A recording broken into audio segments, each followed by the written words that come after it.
Magandang umaga pong muli sa inyo. Si R. Kent Hughes ay mayroong isang kwento na sinabi patungkol sa dalawang kambal na hindi mo mapaghihiwalay. Sila ay sobrang close na maging sa pananamit, sila ay magkapareho.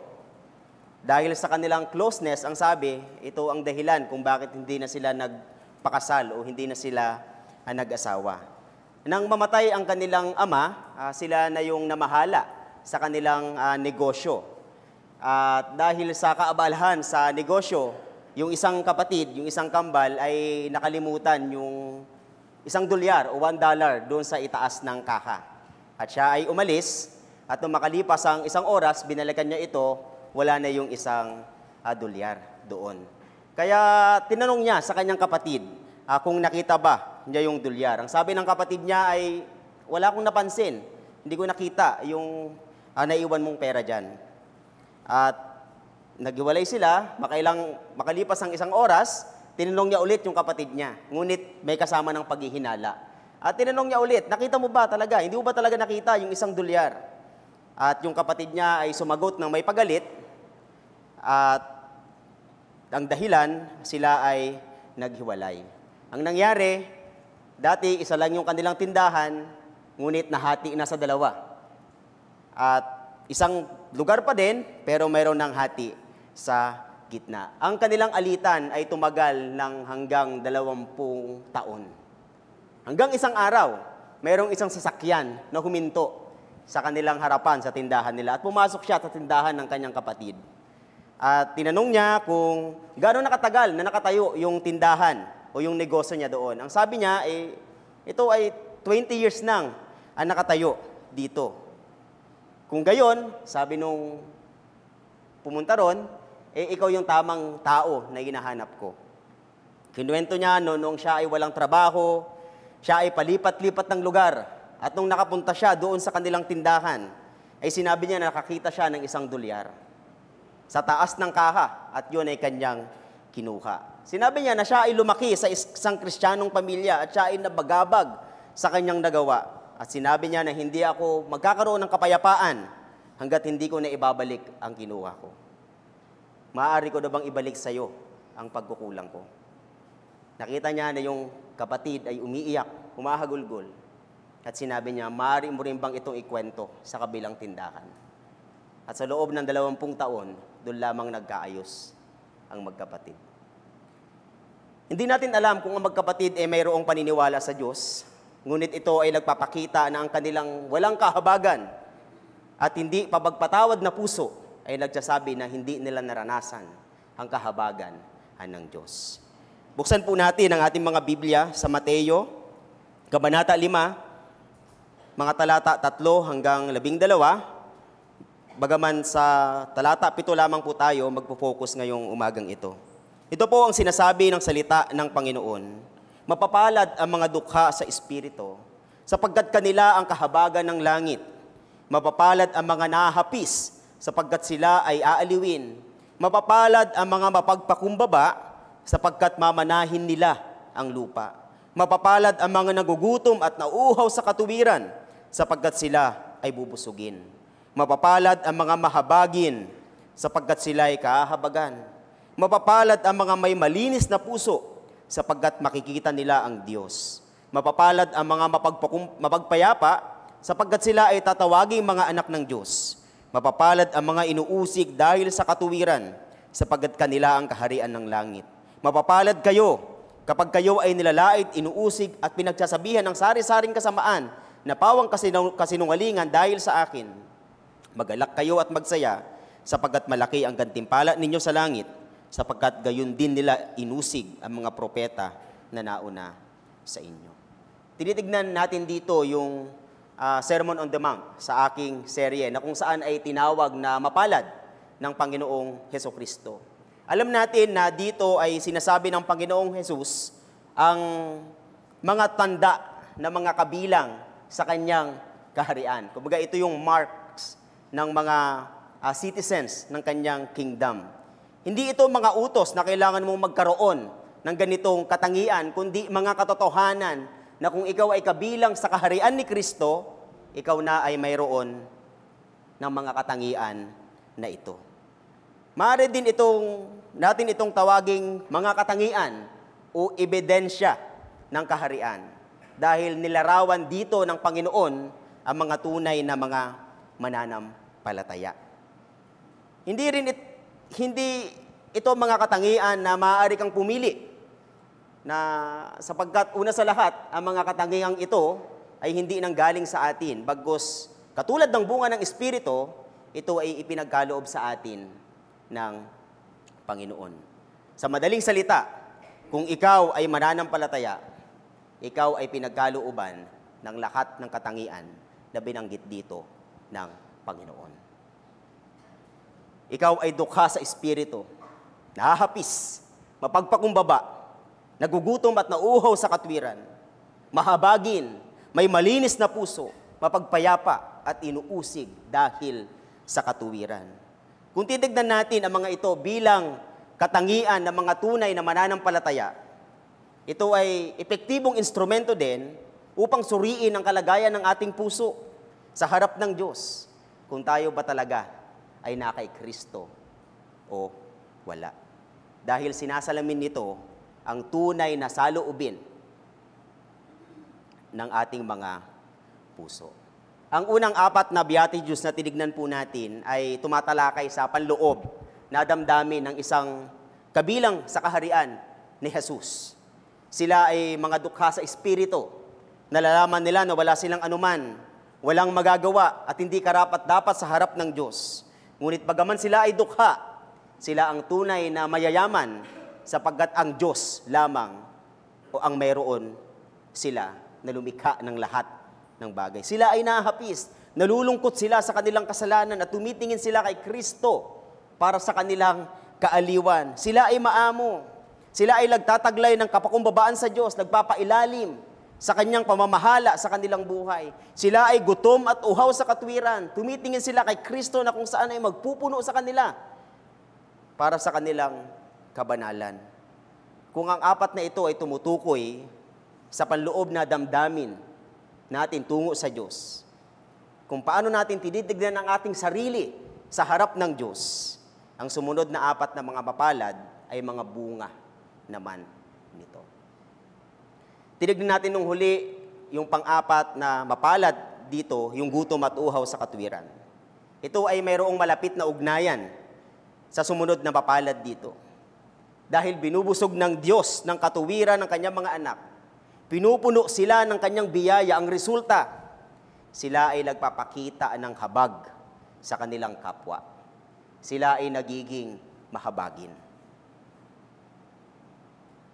Sa panahon na nandito ang Panginoong Jesus, ang mga tao ay hindi masyadong kilalang mahabagin. Ito ay katangian ng mga religious leaders. O ito ay hindi katangian ng mga religious leaders sa panahon nila dahil ang habag ay hindi katangian ng mapagmataas, hindi ito katangian ng self-righteous, hindi ito katangian ng mapanghatol. Marahil maraming sa tagapakinig ng Panginoong Jesus, ang tingin nila ay ang habag ang pinakamababang pagpapakita ng katangian sa kanyang o ng kabutihan sa kanyang kapwa. Ito ay tinitignan nila bilang kategorya ng pag-ibig. Dahil sa kanilang kautusan, ang sabi, ikaw ay magpakita ng pag-ibig sa mga umiibig din sa iyo. Ang ganitong saloobin ay kinundina ng Panginoong Jesus dito sa Sermon on the Mount. Ang sabi dito sa Matthew 5, verse 43, narinig ninyo na sinabi, ibigin mo ang iyong kapwa at kapuutan mo ang iyong kaaway. Yan ay ang kautusan. At sinabi niya sa mga talata 44, verse 47, ngunit sinasabi ko sa inyo, ibigin ninyo ang inyong mga kaaway at idalangin ninyo ang umuusig sa inyo upang kayo'y maging mga anak ng inyong Ama na nasa langit. Sapagkat kung umiibig kayo sa mga umiibig lamang sa inyo, anong gantimpala mayroon kayo? Hindi ba gayon din ang ginagawa maging ng mga maninigil ng buwis? At kung mga kapatid lamang ninyo ang inyong binabati, anong ginagawa ninyo na higit kay sa iba? Hindi ba kahit ang mga hintil, gayon din ang ginagawa? At maraming mga tao ang ipinapaliwanag na ikaw lang ay magpapakita ng habag kung sila ay mahabagin din sa iyo.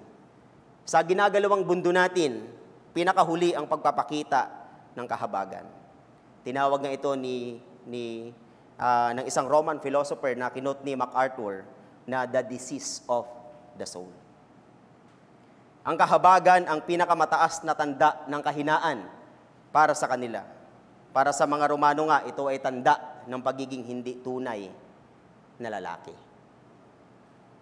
Ngunit ano bang ibig sabihin ng salitang mahabagin dito?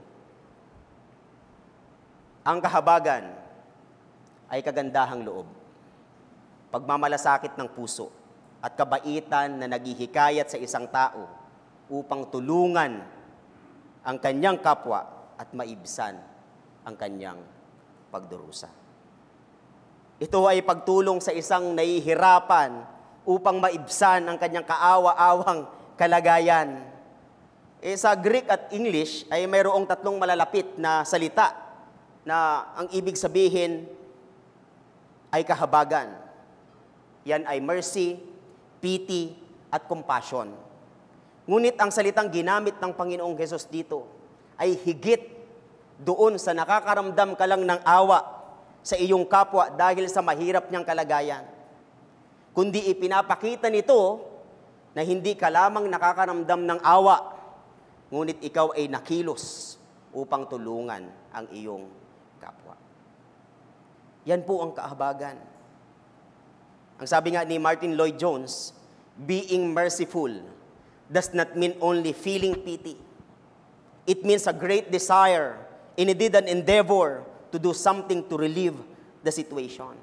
Ito ay katulad ng talinghaga ng isang mabuting Samaritano sa Lucas Kabanata 10 nang sagutin ng Panginoon ang tanong ng isang dalubhasa sa kautusan. Ang sabi doon, mayroong isang tao na nahulog sa kamay ng mga tulisan. Siya ay hinubaran, binugbog, at pagkatapos ay iniwan na halos patay. Mayroong dalawang religious leaders na dumaan, ngunit ito ay kanilang iniwasan. Ngunit ang isang Samaritano, sa kanyang paglalakbay, ay nakita niya ang taong iyon at siya ay nahabag. Ang ginawa niya ay ginamot ang sugat at dinala sa bahay panuluyan at inalagaan. At hindi lang yun, nag-iwan pa siya ng pera doon sa bahay panuluyan at sinabi niya, kung may kulang pa, sa pagbalik ko, ito ay babayaran ko. Sa mga talata 36 at 37, ito ang tanong ng Panginoon. Ano sa palagay mo? Alin sa tatlong ito ang naging kapwa sa nahulog sa kamay ng mga tulisan? At sinabi niya, ang nagpakita ng habag sa kanya. Sinabi sa kanya ni Jesus, humayo ka at gayon din ang gawin mo. Ang mensahe na nais kong sabihin sa umaga pong ito ay ito. Ang tunay na nakatanggap ng kahabagan ay hindi lamang nakikita ang pangangailangan ng iba, kundi siya ay nakikilos upang maibsan ang pangangailangan na iyon.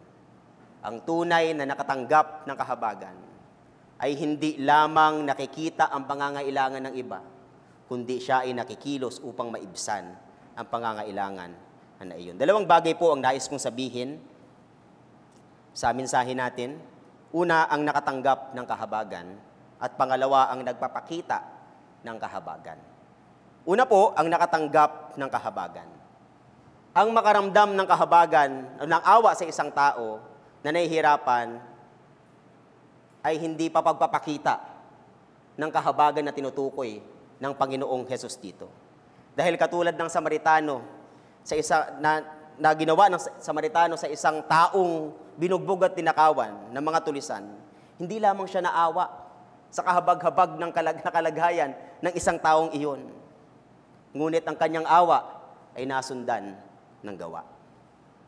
Yung kanyang awa ay nasundan ng pagkilos para maibsan yung kalagayan ng taong iyon. Ang pinakamataas na halimbawa na nagpakita ng kahabagan ay ang Diyos, sa pamamagitan ng pagpapadala niya ng kanyang kaisa-isang anak sa mundo na makasalanan. Nakita niya ang ating kaawa-awang kalagayan, ang ating mga paghihirap.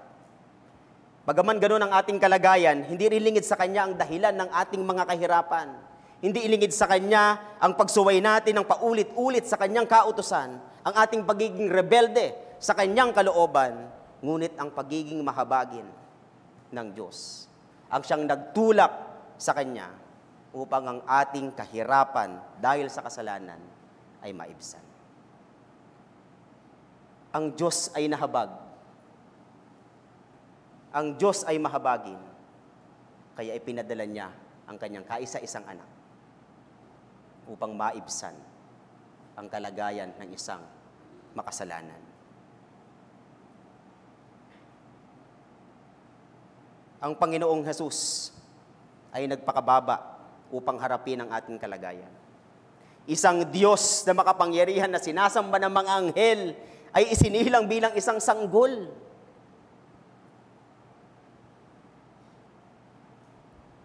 Na umaasa lang sa kanyang mga magulang. Siya ay namuhay bilang isang tao. Perpektong sinunod ang kautusan para sa kanyang mga tao. Namatay sa krus ng Kalbaryo na matuwid upang sa ganon ang kanyang katuwiran ang may isalin sa mga taong sasampalataya sa Kanya. Sa kabila ng ating mga kasalanan, karapat-dapat hatulan, sa kabila ng ating mga pagsuway sa kautusan na ang kabayaran ay kamatayan, tayo ay hindi tinrato ng Diyos base sa nararapat sa atin. Pagkus ang ibinigay niya sa atin ay kabaliktaran, binigyan tayo ng kahabagan. Kaya ang bawat isang mananampalataya, una sa lahat, ay nakatanggap ng kahabagan ng Diyos. Hindi dahil tayo ay mahabagin, kaya tayo ay naging karapat-dapat sa habag ng Diyos. Hindi dahil tayo ay karapat-dapat sa Kanyang pagmamahal, kaya tayo minahal ng Diyos. Hindi dahil tayo ay karapat-dapat sa Kanyang pagmamahal, kaya tayo ay minahal ng Diyos. Kundi ang sabi sa Efeso chapter 2 verse 4, dahil ang Diyos ay mayaman sa awa. Kaya dahil ikaw na ay kinahabagan ng Diyos, sinasabi ni Kristo dito, ikaw na ay mapalad dahil ikaw na ay mahabagin. Ngunit bagaman tayo ay pinagkalooban ng Diyos ng katangian na ito, kailangan natin itong linangin. Dahil sa ating likas, ang puso natin ay makasarili at matigas ang ating puso tungo sa ibang tao. Hindi tayo likas na mahabagin. Ang paraan upang ito ay lilangin ay ang magnilay-nilay sa mga habag ng Diyos at tignan ang iyong sarili na nakakaawa, ngunit kinahabagan. Ang Biblia po ay punong-puno ng pagsasalarawan patungkol sa kahabagan ng Diyos. Ang sabi nga sa Lamentations 3 verse 22, ang kanyang mga habag ay hindi natatapos. Ganon din ang sinabi ni Moses nang ipahayag ng Diyos ang kanyang sarili sa kanya. Ang sabi sa Exodus 34 verse 6, siya ay isang Diyos na puspos ng kahabagan at mapagpala. Kaya ang susi upang ikaw ay maging mahabagin, ay tignan mo ang Diyos. Magnilay-nilay ka sa kahabagan ng Diyos. Lilangin mo ang pananaw mo sa Kanya at sa iyong sarili na tumutulong sa iyo na sabihin ng buong puso na ang lahat ng mayroon ka ay dahil lamang sa habag ng Diyos. Dahil ang kapangyarihan na magpakita ng habag ay nagmumula sa tunay na damdamin ng iyong puso na alam mong ang lahat ng iyong pagkatao ay utang sa walang hanggang habag ng Diyos. Tayo ay nasa kaawa-awang kalagayan, ngunit naawa at nahabag ang Diyos sa atin. Kaya tayo na nakatanggap ng kahabagan ay magpakita rin ng ganung habag sa iba. Ang sabi sa Lucas 6 verse 36, maging maawain kayo gaya ng inyong ama na maawain. Sabi nga ni John Stott, our God is a merciful God and shows mercy continuously. The citizens of His kingdom must show mercy too. Batid ng mga anak ng Diyos ang kanilang kasalanan, ngunit nakatanggap ng habag at pag-ibig. Ngayon, kung paano tayo tinitignan ng Diyos sa ating kahirapan at kasalanan at kinahabagan, gayon din dapat ang ating pagdanais na ipakita ito sa isa't isa. Pangalawang bagay dito na punto ko ay ang nagpapakita ng kahabagan. Ang pagiging mahabagin ay hindi nangangahulugan na ikaw ay laging magiging nice sa ibang tao. Na kahit mali ang kanilang ginagawa, ay okay lang, papaboran mo. Maraming mga taong ganyan ang iniisip pagdating sa pagiging mahabagin. Hindi naniniwala sa batas, sa katarungan, at sa katuwiran. Sabi nga ni Martin Lloyd-Jones, ang mga taong ito ay easygoing. No, easy to get on with. Hindi mahalaga kung malabag ang batas o hindi. Hindi nag-aalala na sundin ito. Hindi ganyan ang itinuturo ng Panginoong Hesus dito. At hindi ganyan ang habag na ipinakita ng Diyos sa atin. Sabi nga dito ni Martin Lloyd-Jones, God is merciful. Totoo yun. Ang Diyos ay mahabagin, but God is righteous. God is holy. God is just. And whatever our interpretation of merciful, it must include all that. Mercy and truth are met together. And if I can think of mercy only at the expense of truth and law, it is not true mercy. It is a false understanding of the term. Hindi rin itinuturo ng Panginoon dito na dahil ikaw ay nagpapakita ng habag, ikaw ay nakakakuha ng credit o kredito upang sa isang araw, sa araw ng paghuhukom, ay bibigyan ka ng habag ng Diyos dahil nakuha mo ito. Hindi ka magiging mananampalataya dahil ikaw ay nagpapakita ng habag. Ngunit sa kabaliktaran, ang pagpapakita ng habag ay naghahayag na ikaw ay totoong mananampalataya. Ang habag na tinutukoy dito ni Jesus ay hindi likas sa katangian ng puso ng tao. Ang habag ay sa Diyos at ibinibigay niya ito sa kanyang mga anak upang ibigay din ng kanyang mga anak sa mga nangangailangan. Sa proseso ng pagbibigay, ang mga individual ay nagpapakita na sila ay tunay na mga mananampalataya at tumatanggap din naman ng napakagandang gantimpala ng higit na mula sa habag ng Diyos. Ito ay sa pamamagitan ng kanyang malaking habag sa atin o kahabagan sa atin na tayo ay ipinanganak muli sa pamamagitan ni Hesukristo na tayo ay naging mahabagin. Ang habag ay nagbubunga sa puso ng mga tao ng Diyos na siya namang sumasalamin dun sa supernatural na gawain ng Diyos sa pagkakaroon ng habag naman natin sa iba. Walang sino man makakalagpas sa habag ng Diyos. Kaya ka nakapagbibigay ng habag dahil ikaw ay binibigyan. At bibigyan ka pa ng higit ng Diyos. Ngunit paano natin maipapakita ang habag sa ibang tao? Dalawang bagay po dito. Ang tunay na kahabagan ay pagmamahal na gumagawa. Ang tunay na kahabagan ay pagmamahal na ginagawa. Kung wala tayong habag na gumagawa sa mga taong nangangailangan, ay nagsasabi na hindi tayo mga tunay na Kristiyano. Dahil ang tunay na kahabagan ay nangangailangan ng pagkilos. Itong sabi ni Santiago, sa Kabanata chapter 2 verses 15 to 16 patungkol sa pananampalatayang walang gawa. Ang sabi niya, kung ang isang kapatid na lalaki o babae na namumuhay ng hubad at kinukulang sa pagkain sa araw-araw at ang isa sa inyo ay magsabi sa kanila, humayo kayong payapa, magpainit kayo at magpakabusog. Subalit hindi nyo sila binibigyan ng mga bagay na kailangan ng katawan. Anong pakinabang nun? Sinasabi dito na Santiago na kung totoo ang iyong pananampalataya, hindi mo lamang ito sinasabi, kundi ito din ang iyong pinapakita bilang ebidensya sa pagpapakita ng habag sa iba. Sa pagtulong sa ibang tao. Ganun din ang sinabi ni Juan. Sa 1 John 3 verses 17 to 18, subalit ang sinumang may mga pag-aari sa sanlibutan ito at nakikita ang kanyang kapatid na nangangailangan, at pinagsasarahan niya ito ng kanyang damdamin, paano nananatili ang pag-ibig ng Diyos sa kanya? Mga munting anak, Huwag tayong umibig sa salita, ni sa dila, kundi sa gawa at sa katotohanan. Yan po yung tunay na kahabagan. Hindi ka lamang naawa. O, kawawa naman tong kapatid na ito. Kawawa naman tong taong ito. Humayo ka. Magpakainit.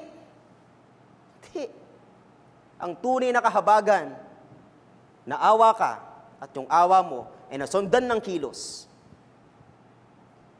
para tulungan ang taong iyon. Yan po ang naranasan natin sa Diyos. Tayo ay kahabag-habag, pero tayo ay kinahabagan.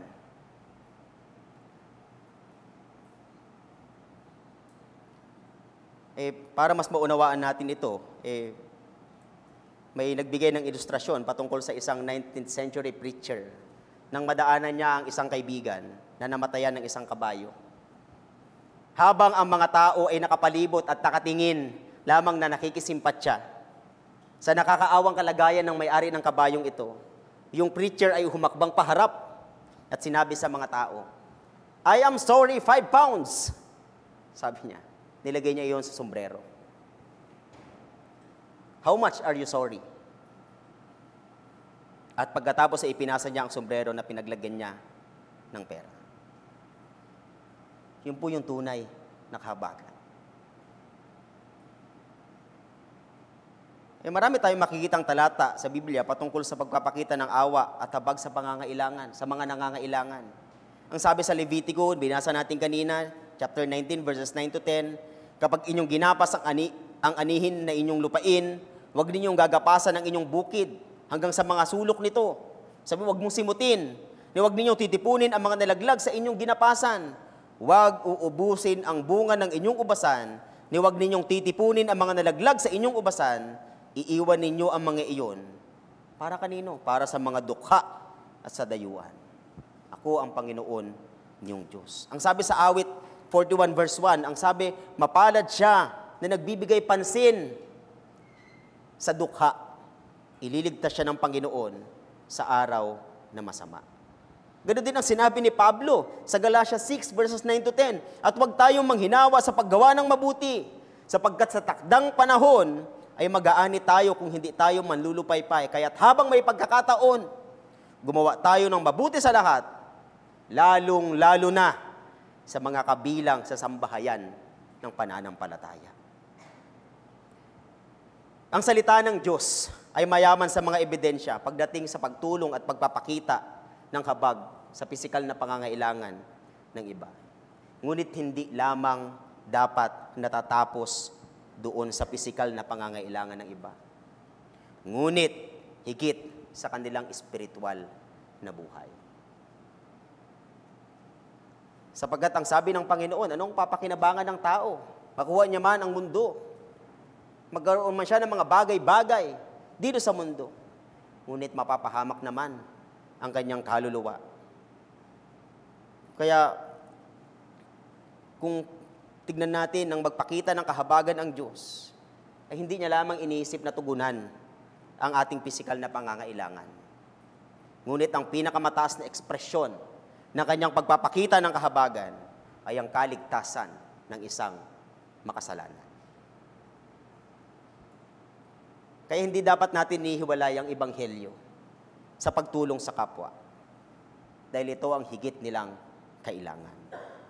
Sa Gawa 3, nung si Juan at saka si Pedro ay pumunta sa templo, ay meron silang na-encounter na lumpo na humihingi ng limos. Ang sabi nga sa mga talata 6 at 7, ngunit sinabi ni Pedro, wala akong pilak at ginto, ngunit ang nasa akin ay siya kong ibibigay sa iyo. Sa pangalan ni Jesucristong taga Nazaret, tumayo ka at lumakad.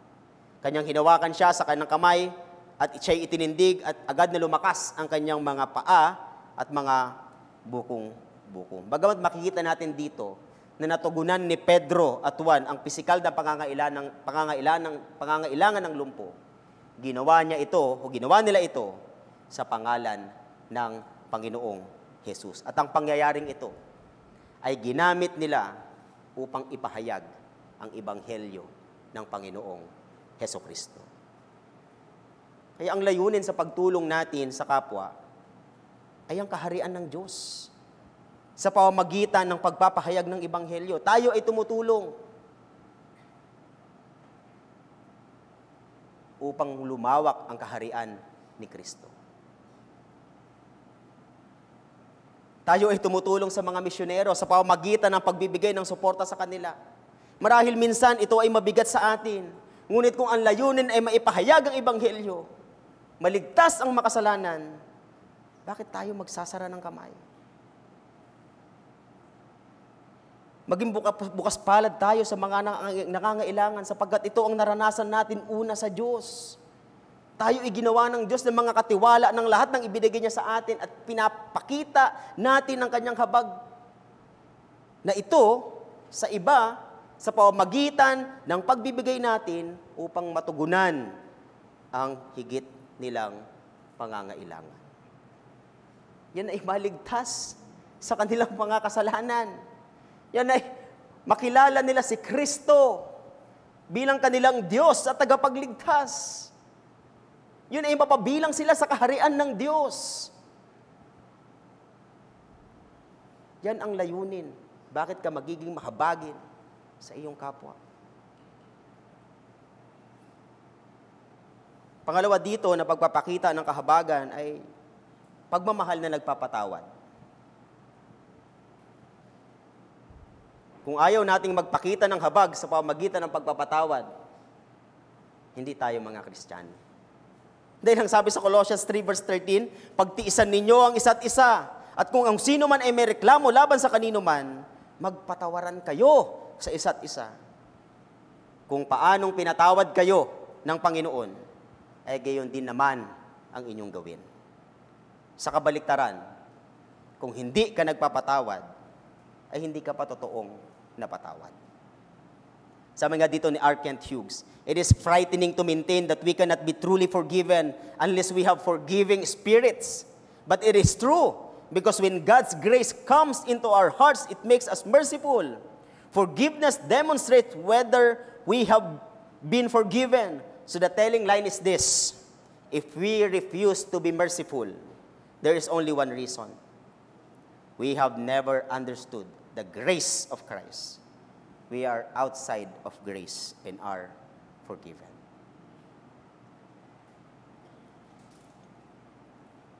Paano tayo magpapakita ng habag? Saan yun ang pagpapatawad? Tulad ng pagpapakita ng Diyos sa atin ng habag. Hindi sa ating lakas. Ang natatanging paraan ay sa pamamagitan ni Kristo na nasa atin. Dahil tulad ng sinabi ni Apostol Pablo na magagawa niya ang lahat ng bagay sa pamamagitan ng lakas na ibinibigay ni Kristo sa Kanya. Kasama dito ang pagpapatawad sa kapwa. Kaya kung hindi ka makapagpatawad, hingin mo ang biyaya ni Kristo. Hingin mo ang lakas na nanggagaling kay Kristo. Hindi ba't naibigay na ilustrasyon dito patungkol kay Corrie ten Boom? Patungkol sa isang guard na nagpahirap sa kanila nung panahong sila ay nakulong. Nung naging Kristiyano yung guard na yon, nagkita sila sa isang lugar. Yung preaching ni Corrie ten Boom noon ay patungkol sa forgiveness. Pagbaba niya, sinalubong siya ng guard. Pinatawad na ako ng Diyos. Maaari mo rin ba akong patawarin? Inabot nung guard yung kanyang kamay. Hindi maibigay ng Corrie ten Boom yung pagpapatawad. Bakit? Dahil nag-flashback lahat sa kanya. Yung mga pangyayaring pagpapahirap sa kanila. Pero sabi ni Corrie ten Boom, siya ay nanalangin, Panginoong Jesus, bigyan mo ko ng kalakasan para patawarin ang taong ito. Sa puntong yun, tinaas niya ng malaya ang kanyang kamay. O inabot niya ng malaya ang kanyang kamay. Sabi niya, pinapatawad na kita. Marahil sabihin niyo, ipaulit-ulit na lang ang ginagawa niya. Ayoko nang ibigay pa ang kapatawaran. Yan ang tanong ni Pedro. Sa Mateo 18 verse 21, nang i-describe ng Panginoon kung anong gagawin sa kapatid na nagkasala sa kanila. Ang sabi ni Pedro, Panginoon, makailang ulit magkakasala ang aking kapatid laban sa akin at siya'y aking patatawarin. Hanggang sa makapito ba? Dinoble ni Pedro yung forgiveness. Dahil ang turo ng mga rabay ay 3 lamang ang pagpapatawad sa paulit-ulit na pagkakasala. Pero pag tapos ka na sa 3, yaan mo na. Pero hindi lang doon ang pagpapatawad. Ang sabi ng Panginoon sa talata 22, hindi ko sinasabi na iyo hanggang sa makapito, kundi hanggang sa makapitumpung-pito. Pagkatapos sinabi niya ang talinghaga ng isang lingkod na hindi nagpatawad, na binasa natin kanina. Mayroong isang alipin na mayroong utang sa kanya ng 10,000 talento. Ang alipin ay walang maibayad. At sa awa, pinatawad niya ang alipin na iyon. Ngunit na makasalubong niya ang kanyang kapwa alipin na nagkakautang sa kanya ng 100 denaryo. Ang kapwa alipin ay nagmakaawa din sa kanya. Ngunit hindi niya pinatawad. Ang sabi sa talata 32 at 33, kaya't ipinatawag siya ng kanyang Panginoon at sinabi sa kanya, ikaw na masamang alipin, ipinatawad ko sa iyo ang lahat ng utang na iyon sapagkat nakiusap ka sa akin. Hindi ba dapat kang nahabag sa iyong kapwa alipin kung paanong nahabag ako sa iyo? Napakalaki ng ating utang sa Diyos dahil sa ating kasalanan. Pero tayo ay kinahabagan. Ikaw ay kinahabagan.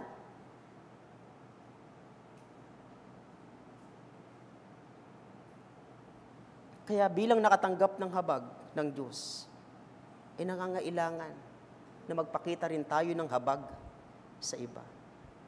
Dahil ang mga taong kadalasang hindi nagpapatawad, ay nagpapakita na wala talaga silang kahabagan na natanggap na nagmumula kay Kristo. Ang katotohanan ng pagpapatawad ay tanda ng biyaya. Gaano man ito kakulang o kaimperpekto.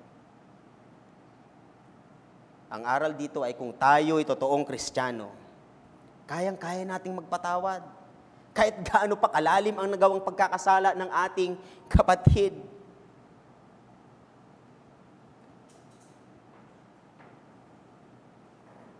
Ang tanong po ay ito.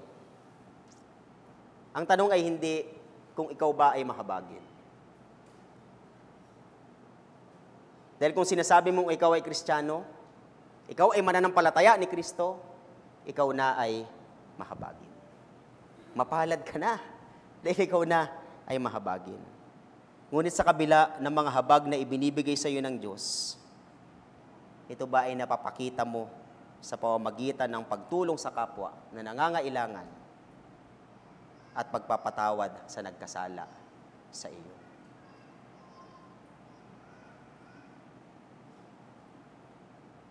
Wag mo namang isipin na kulang kasi ang habag na ibinibigay ng Diyos sa akin eh. Hindi.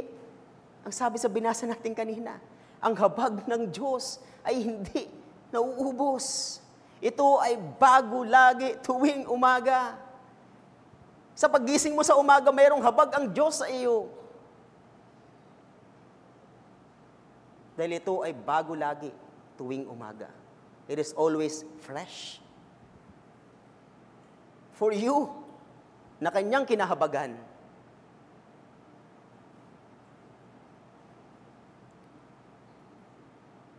Ang pangako ng Panginoong Jesus dito sa taong mahabagin ay siya ay kahabagan.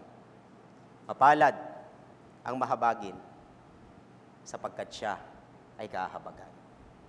Ang ibig sabihin, ang kahabagan ng Diyos ay mananatili sa taong iyon hanggang sa muling pagbabalik ng Panginoong Jesus. Hindi mo sasabihin balang araw na naging mahabagin ako kaya papasukin mo ako sa kaharian ko. Hindi, kinahabagan ka ng Diyos, kanya-kanya papasukin sa kanyang kaharian. At yung pagpasok mo sa kanyang kaharian, yun ay habag pa rin ng Diyos.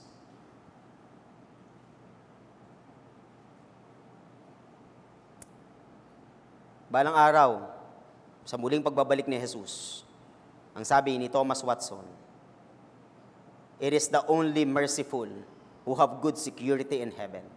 They will be paid with an overplus. For every wedge of gold you part with, you will have a weight of glory. For a cup of cold water, a river of pleasure at God's right hand." Ikaw na ay mahabagin. Ikaw ay magpakita ng habag sa iyong kapatid at sa iyong kapwa. Sa mga hindi pa sumasampalataya kay Kristo, sa mga wala pang relasyon sa Panginoong Jesus, ikaw ay nabubuhay ngayon na nararanasan mo rin ang habag ng Diyos. Dahil sa habag ng Diyos, ikaw ay gumigising sa araw-araw. Ngunit ang habag na yan ay hindi pang walang hanggan sa iyo. Ang habag na yan ay matatapos. Sa pagharap mo sa Panginoon ay wala nang kahabagan. Wala ka nang maihinuha na habag sa Diyos. Ngunit anong ibibigay sa iyo? Kahatulan. Impyerno. Kaya ang hamon para sa iyo, manampalataya ka sa Panginoong Hesukristo na siyang napako sa krus ng Kalbaryo sa pagpapakita ng kahabagan ng Diyos at magsisi sa iyong mga kasalanan. Doon sa krus, pinakita ng Diyos ang kanyang kahabagan sa pamamagitan ni Kristo.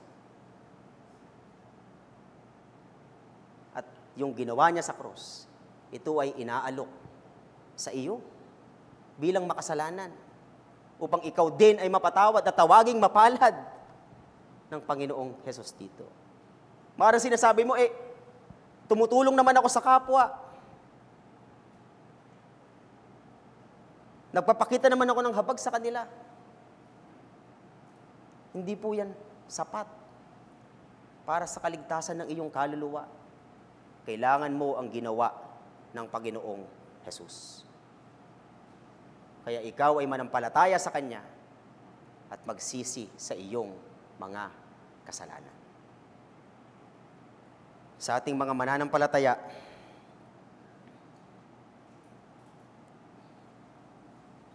tayo ay mapalad dahil tayo ay mahabagin. At kung tayo ay mahabagin, tayo ay makakatanggap ng kahabagan ng Diyos. Tayo po ay manalangin. Ama naming Diyos na nasa langit, kami po ay nagpapasalamat dahil ang inyong mga salita ay makapangyarihan. Ito po ay nagpapaalala sa amin, sa aming paglakad bilang mga anak ninyo. Kaya Panginoon, yung paalala nyo ngayon na mapalad ang mga mahabagin, nawa ito po ay talagang makita sa amin bilang mga tanda na kami ay kabilang sa inyong kaharian. Kami nga, Panginoon, ay maging mahabagin sa aming mga kapwa sa pamamagitan ng inyong mga biyaya na ipinagkakalob sa amin, sa pamamagitan ng habag na ibinigay ninyo sa amin. Panginoon, inaalala din namin yung mga kaibigan namin na nandito na hindi pa sumasampalataya kay Kristo. Nihiling namin, nakilusan niyo po ang kanilang mga puso. Makita nila, Panginoon, na sila ay nabubuhay dahil lamang sa inyong habag. Ngunit ang habag na yon ay matatapos. Kaya, Panginoon, kilusan niyo po sila ng inyong banal na Espiritu. Baguhin ang kanilang puso upang sa ganun makita nila si Kristo bilang kanilang Diyos at tagapagligtas. At sila'y manampalataya sa Kanya, magsisi sa kanilang mga kasalanan. At nawa sa inyong kalooban at biyaya, ngayong araw na ito ay maging araw ng kanilang kaligtasan. Maraming salamat pong muli sa inyo, Panginoon. Sa inyo po ang luwalhati. Ito po ang aming panalangin sa pangalan ng aming Panginoong Jesus. Amen.